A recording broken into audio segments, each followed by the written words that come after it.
Aleluia. Tá ligado aqui, né, Davi?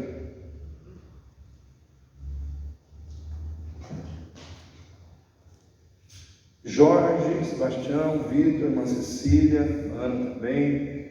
Vocês sempre estão presentes assim, mais presentes nesse culto. Fora minha família, né? Minha sogra, Marlene, né? Gabriel, que sempre está tocando, Davi, está aqui hoje. Mas eu preciso que os irmãos façam um compromisso nesse culto de sexta-feira de estarem aqui como obreiros desse culto. Porque, irmãos, eu vejo que existe uma luta muito grande hoje. Por que eu falo isso? Porque hoje, durante o dia, pessoas me perguntaram desse culto, me perguntaram que hora que ia começar esse culto, e que precisam de libertação, mas eu não estou vendo essas pessoas aqui. Então eu vejo que é uma luta, né? Eu vejo que é uma luta muito grande, quando a gente se propõe a ser instrumento para libertar vidas. E é claro que quando eu estou aqui, eu me coloco na presença de Deus, para que eu possa ser usado por Deus dentro da necessidade de cada pessoa, a qual o Senhor conhece. Eu não conheço muitas vezes a realidade dos irmãos, especificamente, como os irmãos estão vivendo, passando, qual é a luta, né, que os irmãos estão vivendo, talvez hoje, eu não sei, mas Deus sabe, Deus conhece, e é na presença dEle que as coisas são resolvidas, é na presença de Deus, é na busca pelo Senhor. Nós não podemos negligenciar a nossa busca. Nós estamos vivendo um tempo de muitas batalhas espirituais, né? Então esse tempo que nós estamos vivendo agora é um tempo muito específico. A igreja tem sido alvo, irmãos, de ataques, de bruxaria, de feitiçaria, tudo pode ser imaginado. Tudo por causa da eleição, tudo por causa disso. Intensificou-se mais. Aí tem gente que fala assim: nossa, mas eu não estou dormindo de noite, pastor. Nossa, pastor, eu estou com insônia. Nossa, pastor, eu estou desanimado. Nossa, você não sabe o que está acontecendo. Você não tem ideia do que está acontecendo nesses dias. Eu tenho um pouquinho mais, porque estou em contato com pastores de muitos lugares diferentes. Então, irmãos, você estar aqui hoje, o fato de você vir até aqui hoje, você já não sabe uma barreira enorme que você venceu. Por quê? Porque a batalha não é contra a carne, nem contra o sangue, mas contra hostes espirituais da maldade, nas regiões celestiais. Então existem forças malignas trabalhando para que você esfrie na fé, para que você esmoreça na fé, para que você saia da sua posição, para que você saia do seu lugar de unção na presença de Deus, para que você negligencie o valor do culto na sua vida. Então essa luta que você vive para estar aqui, nesse banco, cultuando a Deus, eu vivo para estar aqui pregando, né, e trazendo a mensagem de Deus para a tua vida. Cada um de nós vive essa luta em pontos diferentes, mas todos nós vivenciamos essa mesma luta. Não importa qual seja a nossa posição, o fato é que nós todos estamos juntos numa mesma batalha espiritual. Eu quero pedir para você abrir a sua Bíblia no Evangelho de Mateus, capítulo 15. Evangelho de Mateus, capítulo 15.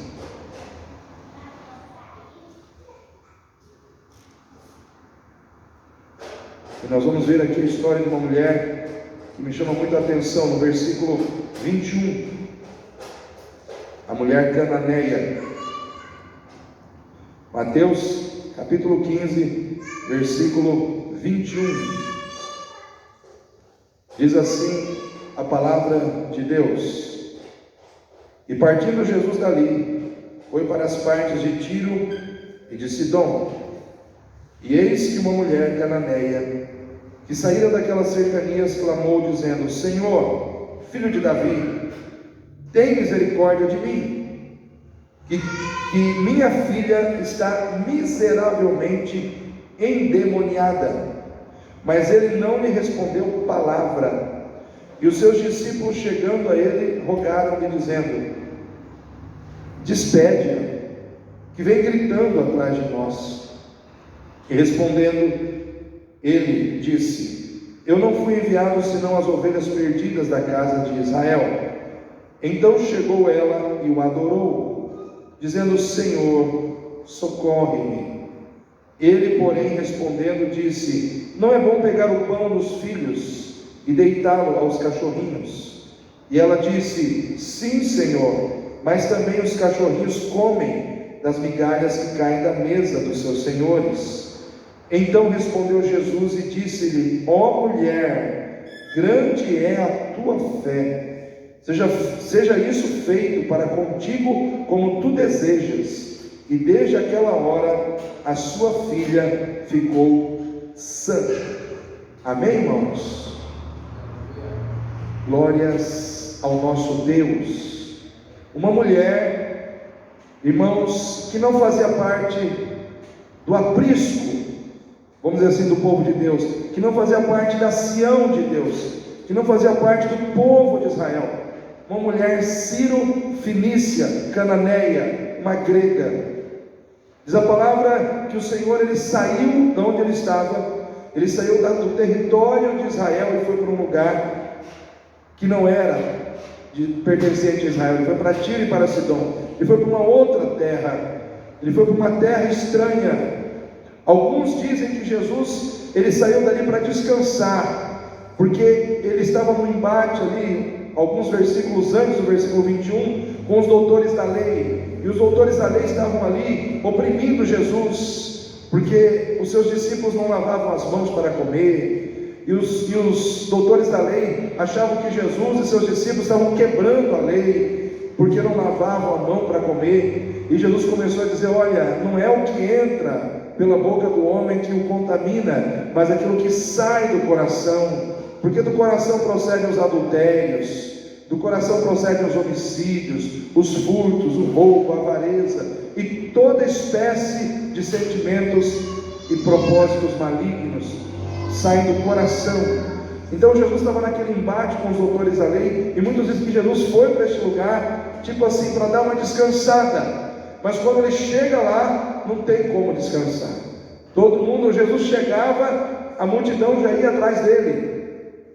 E atrás, junto com essa multidão, apareceu esta mulher, sírio-fenícia cananeia.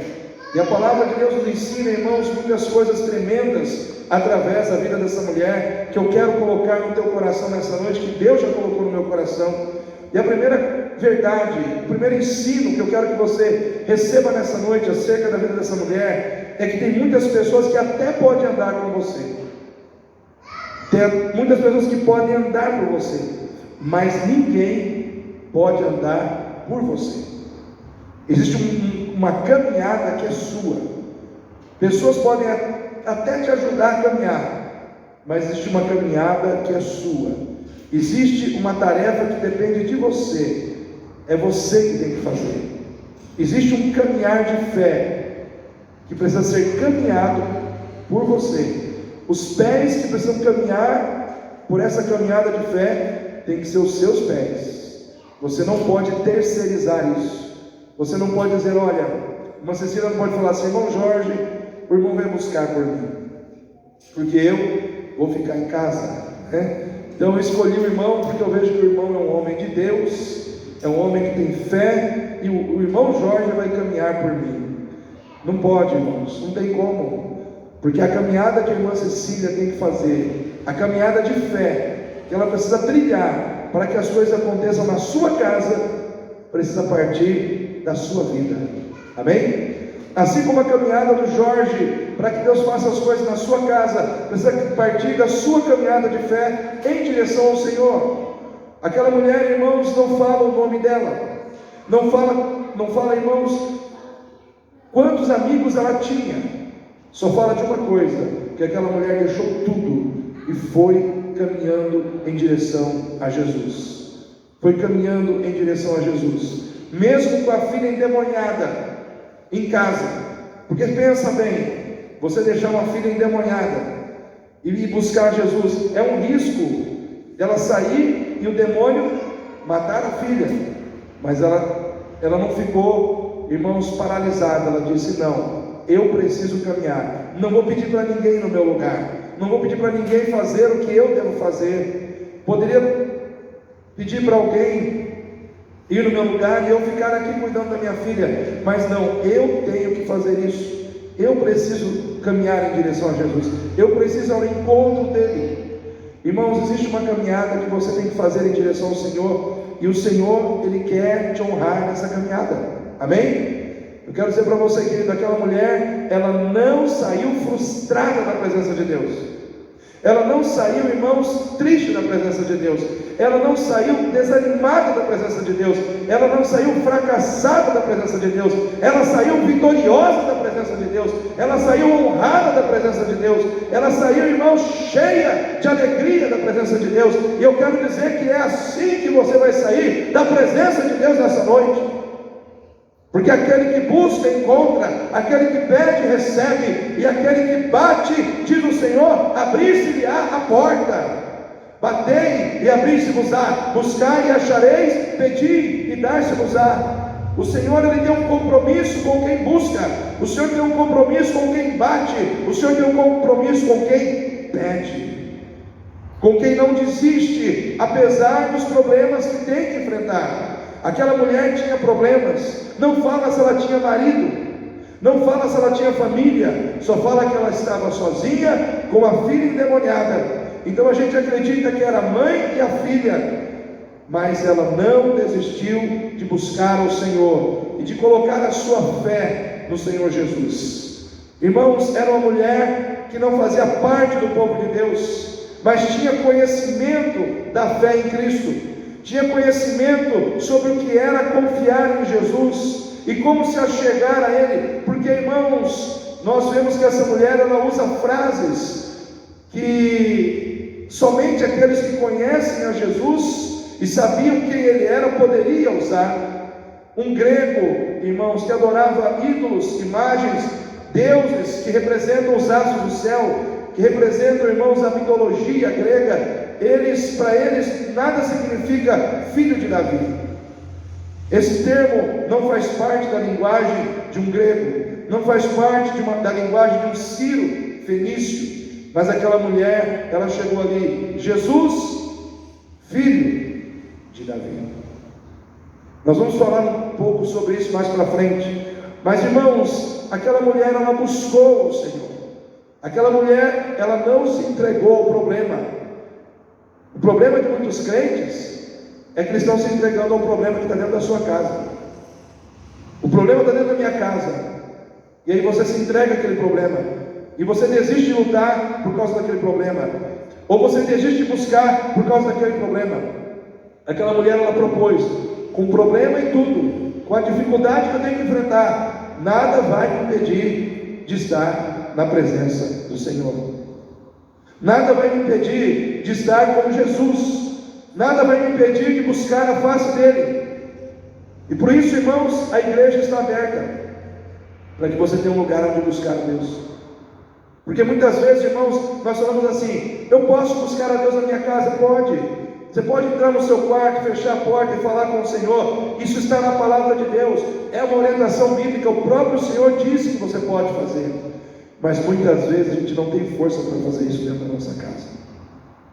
Muitas vezes a gente não tem condição de fé para fazer isso dentro da nossa casa. A gente precisa da casa de Deus. A gente precisa do lugar onde o encontro com Deus acontece através do nosso culto, da nossa adoração, da nossa rendição. Aquela mulher, ela foi cultuar ao Senhor Jesus com aqueles que estavam fazendo o mesmo. Ela não estava ali, Jesus não estava sozinho, havia uma multidão com ele, e ela queria fazer parte daquela multidão. Ela não queria que a busca dela fosse só dela, ela queria buscar com aqueles que estavam buscando. É importante termos pessoas conosco, é importante termos pessoas que estão fazendo a mesma coisa que nós estamos fazendo, é importante nós nos unirmos em torno de Jesus. Havia muitas pessoas ali e todas elas estavam reunidas em torno de Jesus.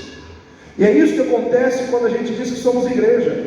Nós nos unimos em torno de uma pessoa, Jesus Cristo. Essa pessoa nos aproxima, sim ou não, irmãos? O que faz com que eu fique mais próximo do Jorge? Jesus na minha vida e Jesus na vida dele.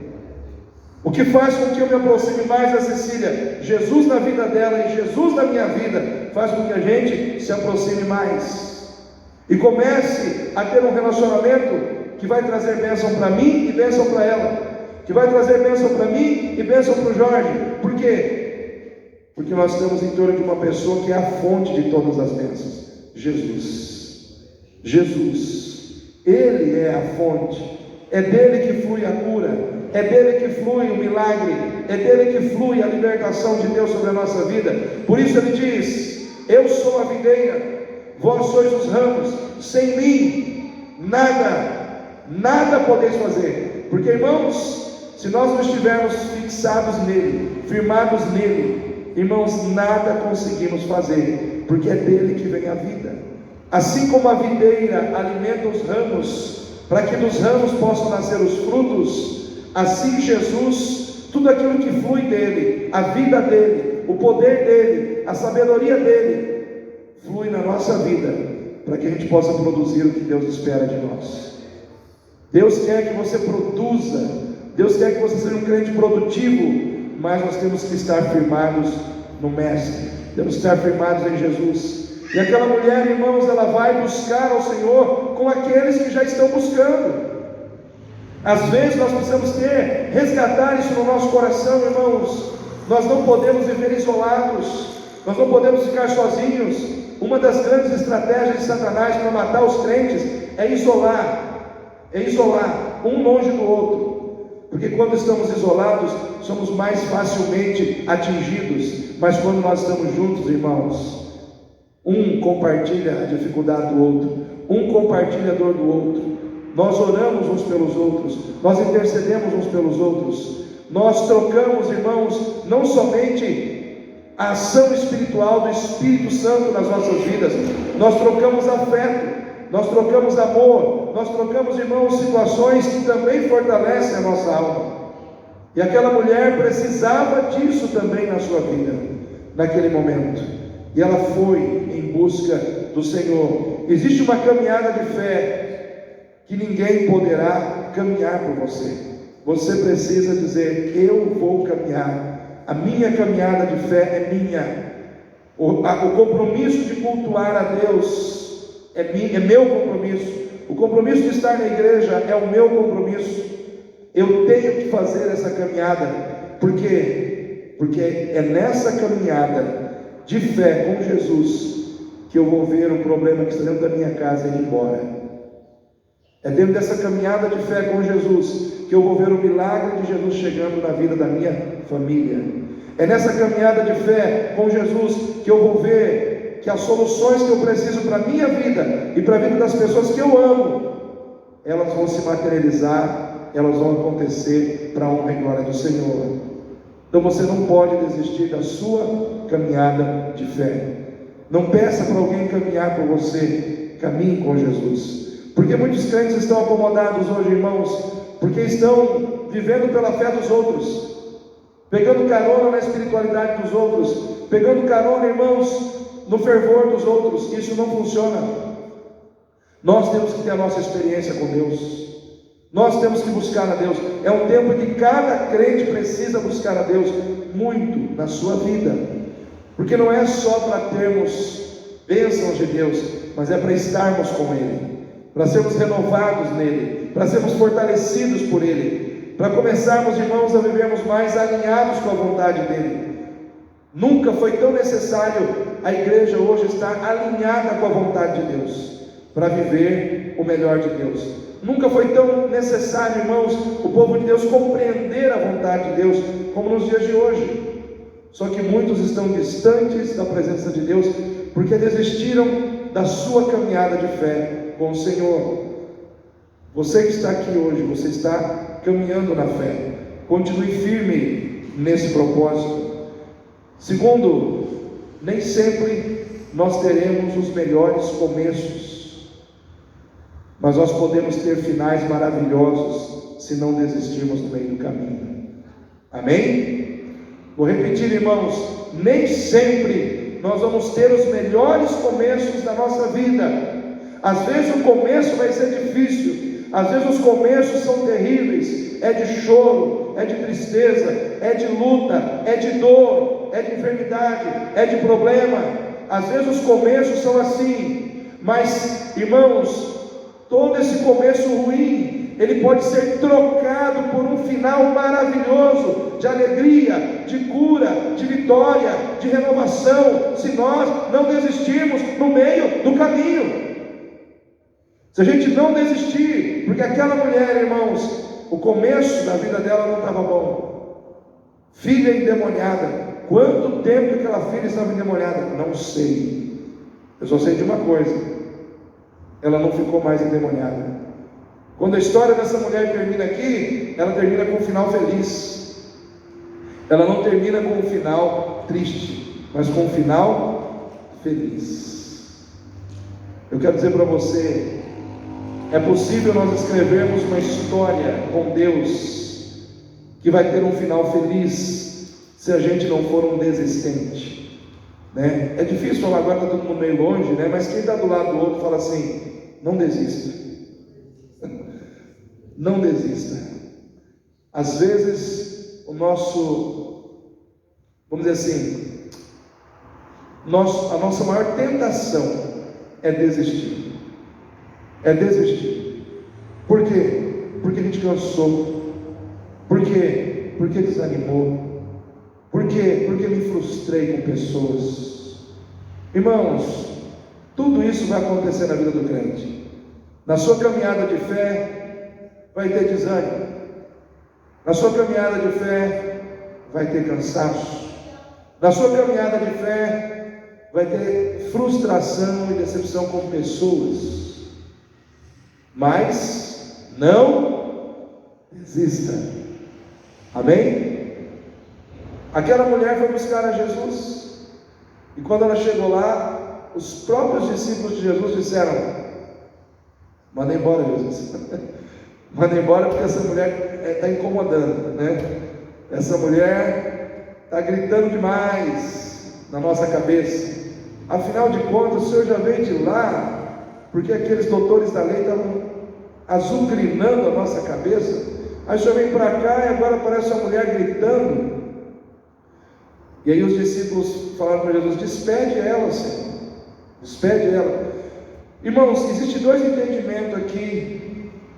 Existem dois grupos que entendem esse despede ela de uma maneira diferente. Existe um grupo que diz assim, que pensa assim, que os discípulos disseram para Jesus: Senhor Jesus, manda essa mulher embora, mas só manda ela embora, né? Para ela parar de gritar e incomodar. Existe um outro grupo que pensa que aquele despede ela era o seguinte: os discípulos estão dizendo: Senhor, atende logo ela, vê o que ela quer e despede ela logo, para ela parar de gritar.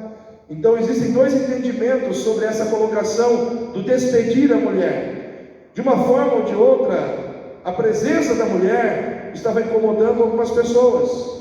A presença da mulher, para alguns, não era algo bem-vindo, né? E isso com certeza fez com que aquela mulher se sentisse desprezada. Quem aqui já se sentiu desprezado em algum momento? Todo mundo aqui, né, irmãos? Todo mundo já passou por algum sentimento de que, por alguma situação onde sentiu desprezo de alguém, onde sentiu que não era importante. Pior, não só não sentiu que não era importante, mas sentiu que estava incomodando, né? Então, aquela mulher, ela poderia deixar aquele sentimento entrar no coração dela. Podia ou não? Quando você está se sentindo desprezado num lugar, você quer ficar ali? Você gostaria de ficar num lugar que se sente desprezado ali? Você quer ir embora, né? Mas eu quero dizer para você, querido, quando nós estamos debaixo da graça de Deus, não tem desprezo que vence a gente. Quando a gente está debaixo da graça de Deus, não tem desprezo, não tem rejeição que consiga impedir a gente de manter o foco naquilo que nós temos com o Senhor. Foi assim com Davi, irmãos. Davi foi desprezado pelos próprios irmãos dentro da sua casa. Diz a palavra de Deus que Davi, ele era sempre o último. Se havia uma situação em que a família se reunia, todos lembravam de todos, menos de Davi. Davi era sempre o esquecido dentro da sua casa. Ele ficava em escanteio, ele ficava por último, e às vezes nem lembrava ele era.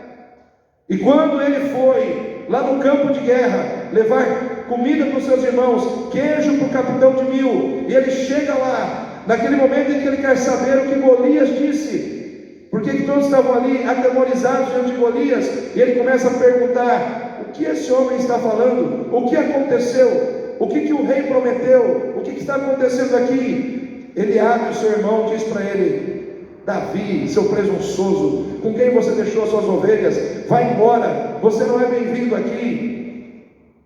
Naquele momento, irmãos, sabe o que Davi faz? Ele ignora o Eliabe e pergunta para outra pessoa.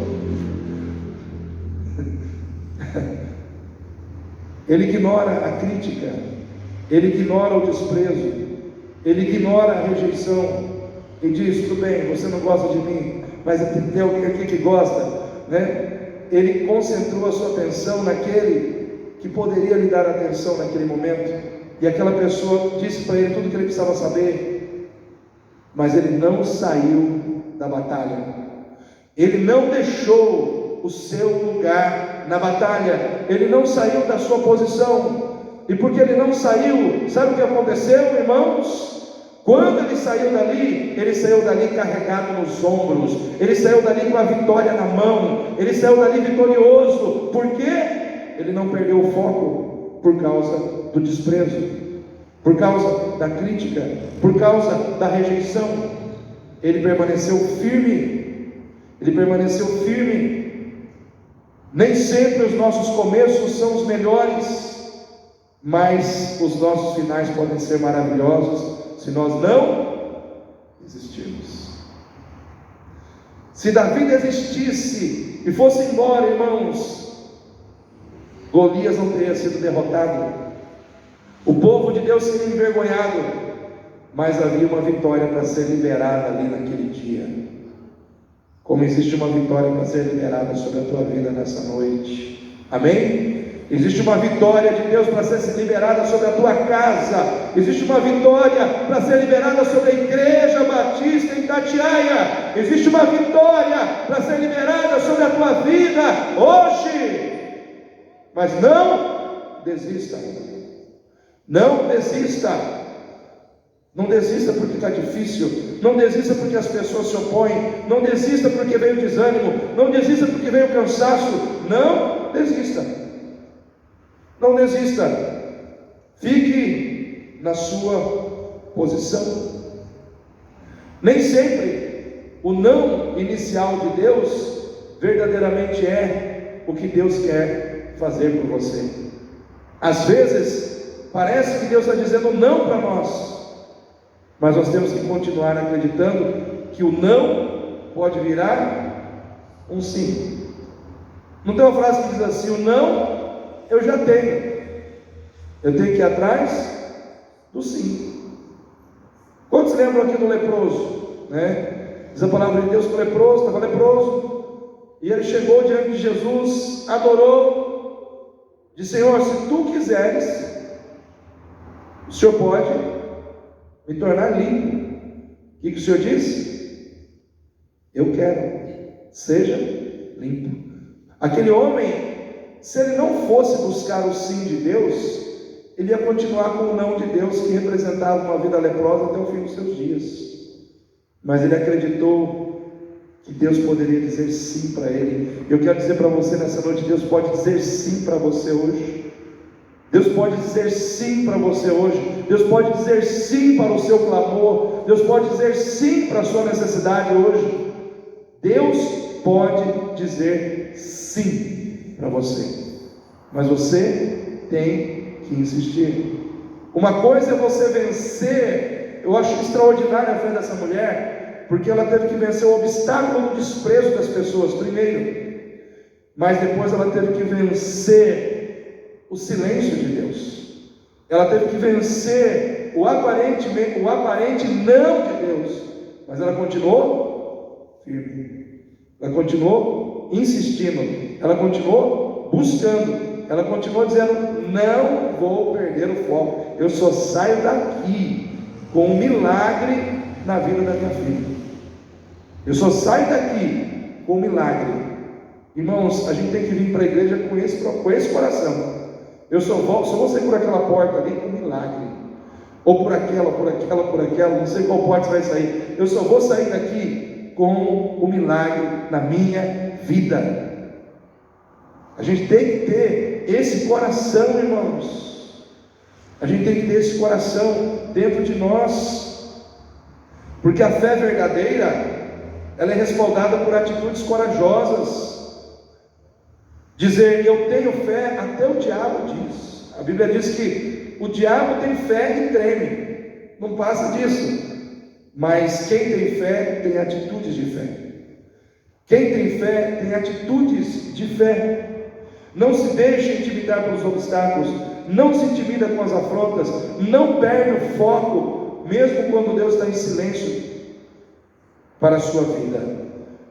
Irmãos, eu pesquisei sobre esse silêncio de Deus e sobre esse não de Jesus para essa mulher. Eu fiquei maravilhado com algo que eu entendi, uma explicação que para mim foi a melhor explicação até hoje. Porque, irmãos, quando aquela mulher busca o Senhor, ela clama ao Senhor, ela clama ao Senhor, e diz a palavra de Deus que o Senhor não lhe responde palavra, que o Senhor fica quieto, que o Senhor, é como se o Senhor não quisesse ouvir aquela mulher naquele momento.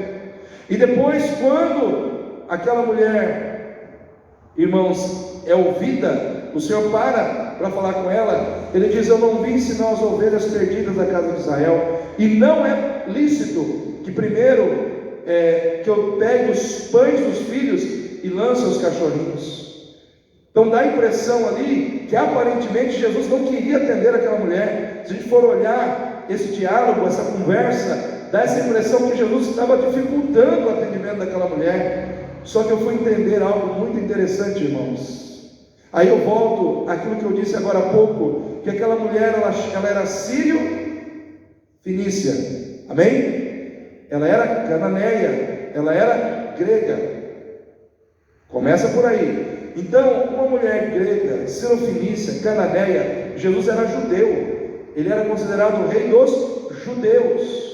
Então, alguns estudiosos entendem que aquela mulher, ela se vestiu como uma judeia. Ela não foi lá vestida como uma grega, como uma sírio-fenícia. Por quê? Porque ela está buscando alguém que não faz parte da sua cultura de fé. Ela está buscando alguém que não tem nada a ver com ela, em relação à cultura, à nacionalidade. Então alguns estudiosos dizem que aquela mulher, ela colocou uma roupa de judia, né? E quando ela chega diante de Jesus, ela disse palavras ou termos que são usados pelos judeus: Jesus, filho de Davi, tem misericórdia de mim. Tipo assim, se eu for vestida de judia, e se eu falar os termos que eles, os judeus, falam, ele vai olhar para mim, ele vai me atender, porque eu vou estar vestido como eles, eu vou estar falando a linguagem deles. Então, quando eu usar esse termo, quando eu me vestir assim e comparecer diante dele assim, com certeza ele vai olhar para mim e vai me atender imediatamente. Só que Jesus, ele faz silêncio para aquela mulher. Jesus faz silêncio para aquela mulher que pensou que aquela roupagem, que aquele disfarce de judia, que aquela linguagem que não era dela, iria enganar o coração do Senhor. Só que o Senhor, ele diz para ela: eu não vim senão as ovelhas perdidas da casa de Israel. Naquele momento Jesus estava dizendo assim: mulher, debaixo dessa roupa, debaixo desse disfarce, debaixo dessa linguagem que não te pertence, eu sei quem você é, eu te conheço. Você pode colocar uma roupa diferente, você pode usar uma linguagem diferente, mas eu sei quem você é. Irmãos, quando Jesus diz isso, ele desmonta a mulher, porque a mulher, ela foi ali achando que ela conseguiria atrair a atenção do Senhor por uma roupagem que não era dela, por uma linguagem que não era dela. E Jesus faz silêncio de propósito, para ela cair na real. Realmente eu não estou conseguindo chamar a atenção dele, né? E aí quando ele responde, ele só responde assim: eu não vim senão as ovelhas perdidas da casa de Israel. E eu sei que você não é uma delas. Mais ou menos é isso que Jesus está dizendo. Eu sei que você não é judia. Eu sei que você é de outra nacionalidade. Jesus sabe quem nós somos por trás dos nossos disfarces. Amém, irmãos? Não adianta você querer disfarçar uma situação diante de Deus.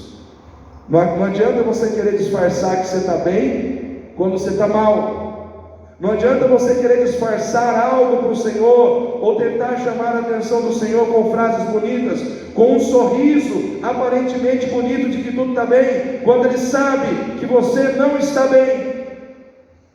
Porque quando Jesus diz, eu não vim senão as ovelhas perdidas da casa de Israel, aquela mulher entendeu que Jesus conhecia o coração dela. E aí naquele momento ela abre mão do Jesus filho de Davi, que era um termo que os judeus usavam, e ela abre o seu coração, e ela só diz uma frase: Senhor, socorre-me, socorre-me. Ela pediu socorro. Naquele momento ela começa a mostrar quem era ela realmente. O que esse texto nos ensina, irmãos? Que muitas vezes Deus faz silêncio para nós aprendermos a ser mais verdadeiros com Ele, mais sinceros com Ele, para nós valorizarmos mais a questão da verdade e da sinceridade no nosso relacionamento com Deus.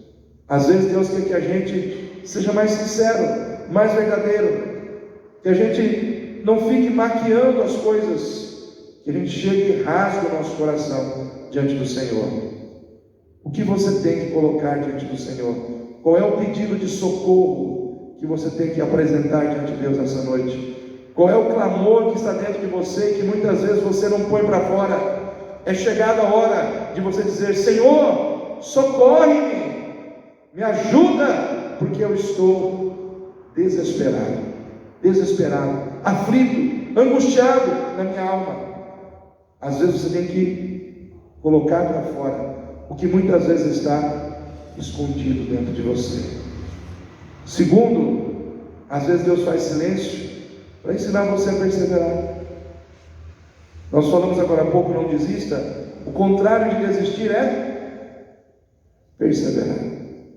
Perseverar, insistir, persistir, ser perseverante, não abrir mão daquilo que você entende que Deus pode fazer na sua vida. Persevere. Jesus, Ele fez silêncio para aquela mulher, para mostrar para ela que ela precisava ser mais verdadeira, mais sincera para com Ele. E muitas vezes é isso que o Senhor está também trabalhando nas nossas vidas. É isso que o Senhor muitas vezes está trabalhando no nosso coração. Aprenda a enfrentar os confrontos de Deus na sua vida para mudar. Aquela mulher precisava mudar. Será que a gente não precisa mudar muitas vezes de atitude? Será que muita gente não precisa rever atitudes na nossa vida? E ela mudou. Rapidamente ela mudou. Mas eu quero dizer para você, querido, a maneira como nós nos humilhamos pode ser determinante para que o Senhor possa nos exaltar diante dos nossos problemas. Aquela mulher se humilhou, ela foi humilde, apesar de Jesus confrontar ela, porque o termo cachorrinhos naquela época era empregado aos outros povos que não eram judeus, não era um xingamento. A gente olha aqui para ver e fala: nossa, Jesus chamou a mulher de cachorrinho. Não é isso, irmãos. É que naquela época, naquele povo, naquele costume, havia esse costume que os judeus usavam. Entre eles, os outros povos eram chamados de cachorrinhos. Não importava qual era a nacionalidade daquele povo. Só que aquela mulher, ela assumiu diante do Senhor. Primeiro ela chega como uma judia, disfarçada de judia. Agora ela assume: não, eu estou nessa condição. Só que até os cachorrinhos comem das migalhas que caem da mesa dos seus donos. Ela falou assim: verdadeiramente, eu sou uma estrangeira. Quando ela disse isso, ela disse: eu sou uma estrangeira. mas eu sei que o Deus que abençoa os judeus também abençoa os estrangeiros. E aquela mulher, irmãos, eu acredito que ela conhecia Levítico, capítulo 23, versículo 22. E sabe o que está escrito lá em Levítico 23, 22? O Senhor está falando para o povo o seguinte: no ano da colheita, quando vocês forem apanhar as espigas, peguem as espigas do pé, mas aquelas que caírem no chão, vocês não peguem, porque estas são dos estrangeiros. As que estão as que estão na árvore, as que estão no caule, as que estão na planta, é de vocês, mas as que caírem no chão, essa pertence ao estrangeiro. Nessa palavra, Deus demonstra o cuidado dele para com os seus filhos, com os seus escolhidos, mas também para com os estrangeiros, para aqueles que não fazem parte da linhagem de Israel. Tanto é, irmãos, que se você for ler esse texto em Marcos capítulo 7, a resposta de Jesus para aquela mulher em Marcos capítulo 7 é a seguinte: por causa dessa palavra, presta atenção, por causa dessa palavra, mulher, a sua filha é liberta. Que palavra é essa? A palavra que revela que o Deus que cuida dos judeus também cuida dos outros povos. Assim como a espiga cai do pé e é colhida pelo estrangeiro, assim as migalhas que caem da mesa também são colhidas pelos estrangeiros. Esse é o significado dessa expressão. E Jesus viu no coração daquela mulher: que fé é essa? Que fé humilde, que fé persistente, que fé sábia, que fé que entende a minha vontade e a vontade do meu Pai. Uma fé dessa tem que ser atendida com milagre. Uma fé dessa tem que ser atendida com resposta do céu em forma de bênção. E é essa fé que o Senhor quer encontrar no meu coração e no seu, a cada dia. Amém, igreja? Eu quero que você fique em pé. Alamar, suíra, assúbia, xaramanda, aravassou.